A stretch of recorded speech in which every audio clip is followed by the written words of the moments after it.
Olá, tudo bem? O Assunto é Saúde de hoje aborda um tema que preocupa especialistas e pais também, a obesidade infantil. De cada 3 crianças, uma está acima do peso. Para falar sobre esse assunto, eu converso com a médica, a doutora Adriane De Martini, que é endocrinologista pediátrica. Obrigada pela presença. Obrigada pelo convite. Doutora Adriane, qual é a diferença entre sobrepeso e obesidade?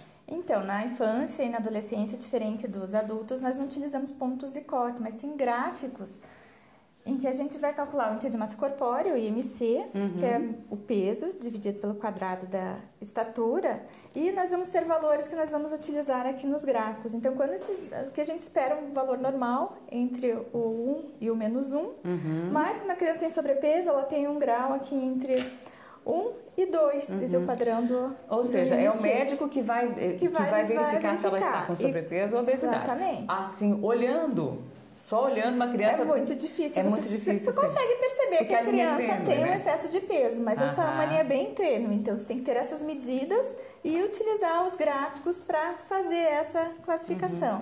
E, doutora, a gente vê esses números de 3 crianças, de cada 3 crianças, uma com sobrepeso. A gente lembra que o Brasil viveu até pouco tempo um histórico sério e grave de fome, né? Como que a gente explica esse paradoxo?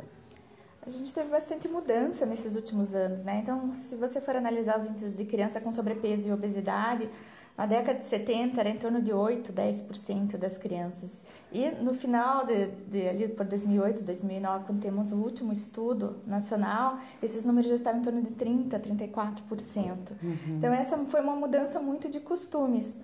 As pessoas passaram a trabalhar mais em tempo integral, então tem menos tempo para preparar alimentos dentro de casa, acaba utilizando mais alimentos industrializados. Tem a questão do aumento da violência nas ruas, as crianças já não têm a liberdade de estar brincando, jogando bola. Também veio muita tecnologia, o videogame, mais fácil acesso a videogame, a celular, televisão. Então, o tempo de tela aumentou muito nesse período também. Então, nós estamos começando a inverter a situação em algumas regiões do país. E os pais, mesmo que tiveram uma infância mais difícil, acabam tentando recompensar os filhos, né? Não privando eles de muita coisa. Exatamente. Né? Eles comentam que eles passaram fome na infância, então como é que vai privar o filho de ter uma bolacha recheada, um salgadinho, uma coxinha? A gente ainda tem aquela ideia de que a criança saudável é aquela mais cheinha. A gente ainda tem, as pessoas ainda têm essa visão. As pessoas ainda têm essa visão de que criança gordinha é criança saudável. E não, né? A criança tem que estar no peso adequado. A obesidade, o sobrepeso, ele traz várias consequências para a saúde da criança e também mais tarde, na adolescência e para o adulto. E quando que os pais devem se preocupar com essa questão da obesidade e do sobrepeso? Doutora. Primeiro, a preocupação acho que tem que começar lá na gestação, né? A mulher, quando for se preparar uma gestação programada, já cuidar do seu peso antes, da sua alimentação antes, tá num peso adequado, com índice de massa corpórea adequado no momento da gestação, ter um pré-natal onde ela faz todo o acompanhamento, não tem um ganho excessivo de peso. Então, a gente tem que começar na prevenção mesmo, lá na gestante, né? E toda essa fase. Agora, se os pais começam a achar que a criança está engordando, ganhando peso de uma forma mais rápida, é o momento ideal de ele estar procurando o pediatra. Isso, né? E se a criança tem um acompanhamento regular, o pediatra já vai poder identificar isso, né? E a amamentação, ela tem uma contribuição nessa questão também, doutora? Com certeza. Então, o aleitamento materno ele deve ser exclusivo nos primeiros 6 meses e mantido até os 2 anos de idade ou mais, junto com a introdução alimentar. Então, o aleitamento materno tem um grande papel protetor, ele evita o ganho excessivo de peso nesses primeiros meses de vida, e é bem relatado que o ganho de peso, principalmente nos primeiros 6 meses de vida e até os 12 meses de vida, tem muita associação com a obesidade na infância, porque o ganho de peso é acelerado. Então, aquele ganho de peso muito rápido favorece a criança ter a obesidade. A obesidade, né? Tá. E quais são as consequências de uma criança que hoje está acima do peso e pode virar uma criança obesa?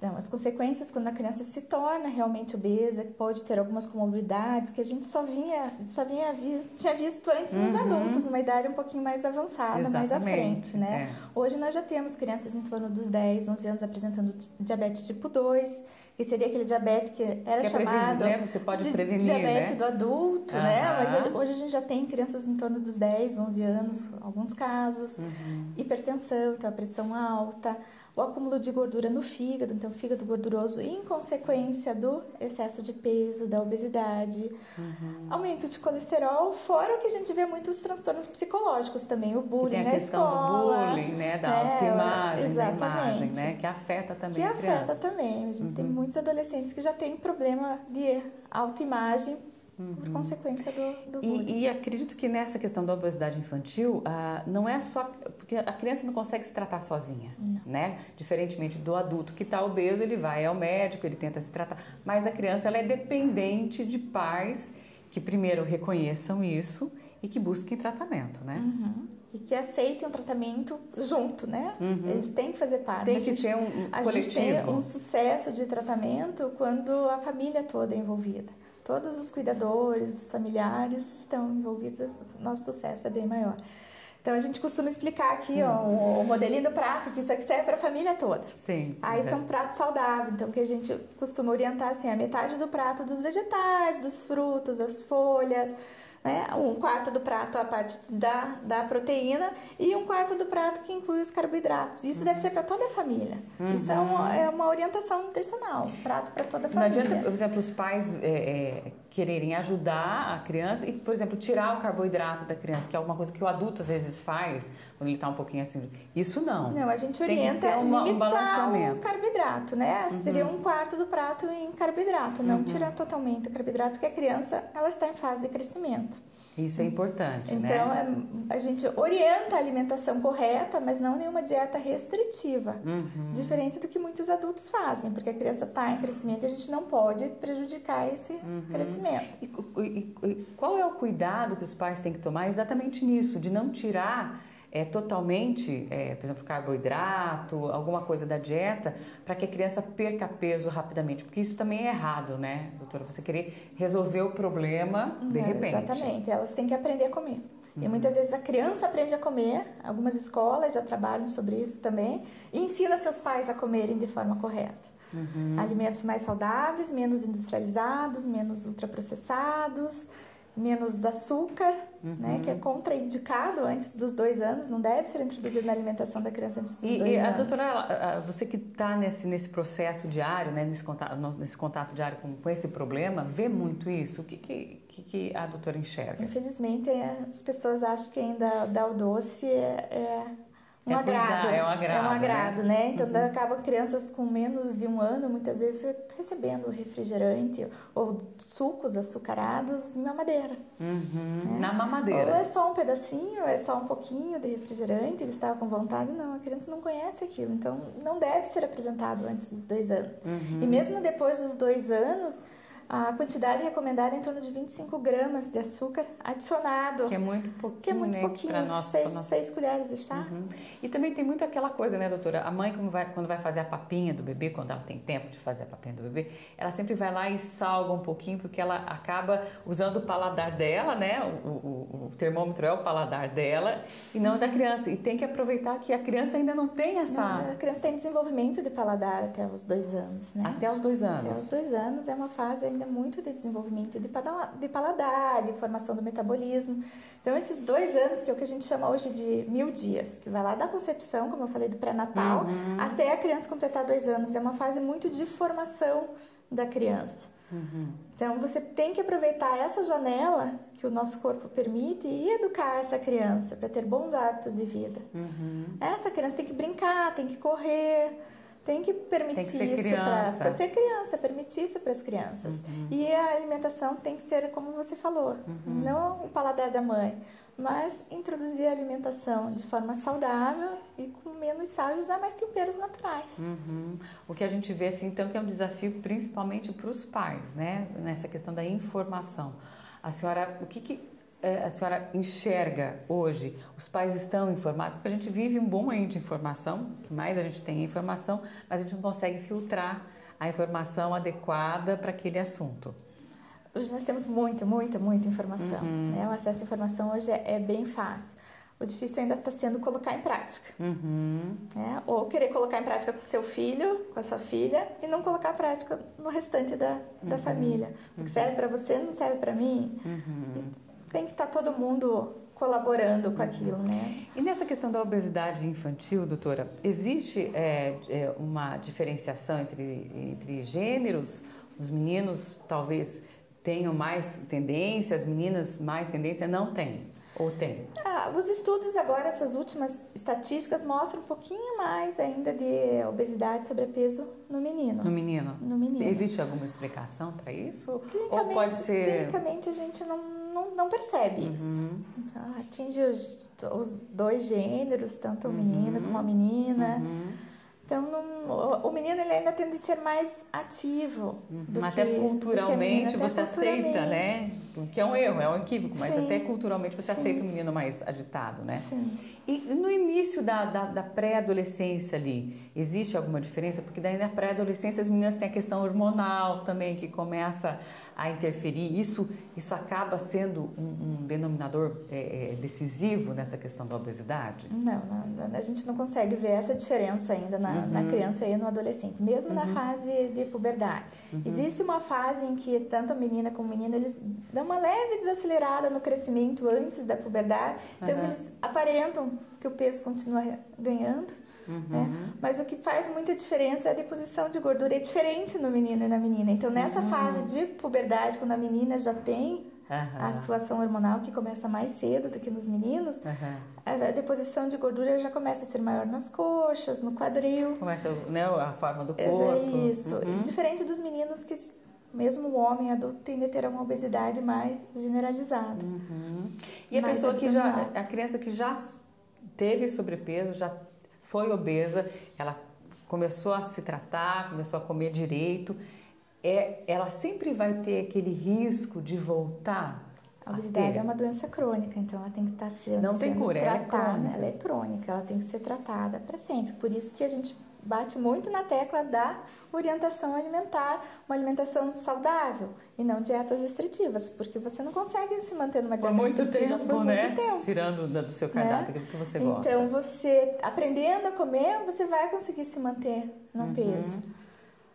E, por exemplo, as pessoas, os adultos, a gente vê muito isso, que muita gente que tem problema com peso tem aquele problema do efeito sanfona, né? Engorda, emagrece, porque às vezes consegue manter a dieta restritiva que você estava falando, né? Por um tempo, depois não consegue por outro. Isso também pode acontecer com as crianças? A gente vê também, as crianças muitas vezes elas vêm animadas, a família vem animada, todo mundo adere, e de repente cansa e volta a ganhar peso, ou para de fazer uma atividade que estava fazendo, que também isso é muito importante. Começa a usar muito os tablets e celulares, tablet, né? Esquece, né? E vão esquecendo. Então, a fase da adolescência é uma fase muito de transição, que passa dos cuidados dos pais para você ter um certo cuidado próprio. Sim, uma autonomia, uma certa autonomia alimentar, e acaba ali voltando a ganhar um peso. Por outro lado, é uma fase que a pessoa, tendo uma força de vontade, ela consegue se ajudar mais também, né? E, doutora, a gente está falando aqui muito de mudança alimentar. Medicação, ela não é usada, ela não é utilizada em crianças? Existem indicações bem certas, indicações bem restritas para as crianças, para os adolescentes. Após os 12 anos, após terminar o crescimento, ter concluído a fase da puberdade e com alguns cortes no IMC. Então, são poucos casos, mas, infelizmente, em alguns casos nós temos que utilizar. Mas são restritos, são restritos. Não é recomendado, até pela criança, pela fase, né, de desenvolvimento. Sim, eles têm que ter terminado o crescimento. Antes disso, não tem nenhuma indicação. Então, o tratamento é a alimentação correta e atividade física. A gente conta com o auxílio de profissionais, outros da saúde, a psicóloga, é multidisciplinar, muitas vezes, o combate à obesidade? Tem que ser, né? Tem que ser. A gente conta muito com o nutricionista, com os professores, os educadores físicos, a escola tem que estar envolvida. Importante. Então, as políticas de obesidade têm que ser da família, do médico, do Estado, dos governos, da escola, tem que estar todo mundo participando. A obesidade hoje a gente pode falar que é um problema de saúde pública? É um problema de saúde pública. É uma epidemia, então. A previsão para crianças obesas, se continuar nesse ritmo, é que a gente tenha mais de 11 milhões de crianças obesas em 2025. Está aí, né? Sim, é um número muito alto. E com isso, aumentando as crianças com diabetes, tipo 2, com gordura no fígado, colesterol alto, com várias complicações. Doenças que a gente só via em adultos. Infelizmente, estão chegando nas crianças e nos adolescentes. Então, qual o conselho que você daria para os pais hoje, para a mãe que quer engravidar, para os pais que têm filhos e muitas vezes não conseguem ter tempo de fazer a alimentação? O conselho é a prevenção. Melhor ainda é a prevenção. Então, cuidar lá no pré-natal, não ganhar peso, ter excessivo, ter uma alimentação adequada durante a gestação, ter o acompanhamento das consultas regularmente, evitar o diabetes gestacional. A criança que nasce com peso muito excessivo ou com baixo peso, ela tem maior chance de ter obesidade aos 5 anos e também na adolescência. O aleitamento materno, né? Como falei, exclusivo até os 6 meses. A introdução alimentar a partir dos 6 meses, orientada por um nutricionista ou pelo pediatra. Evitar a adição de açúcar aos alimentos até os 2 anos. Ter a alimentação mais saudável possível. Então, a prevenção começa lá na gestante. No início, né? No início. E, como a gente costuma dizer hoje, né? Abrir menos embalagens e descascar mais os alimentos. O que hoje, né, o dia está mais difícil, né? Evitar os industrializados. Tá bom, então. Muito obrigada, viu, pela entrevista, doutora Adriane. Obrigada a você e vamos lutando aí Vamos sim. Obrigada. pelo sucesso nessa trilha. Tá certo, então. Obrigada a você pela companhia. Até a próxima.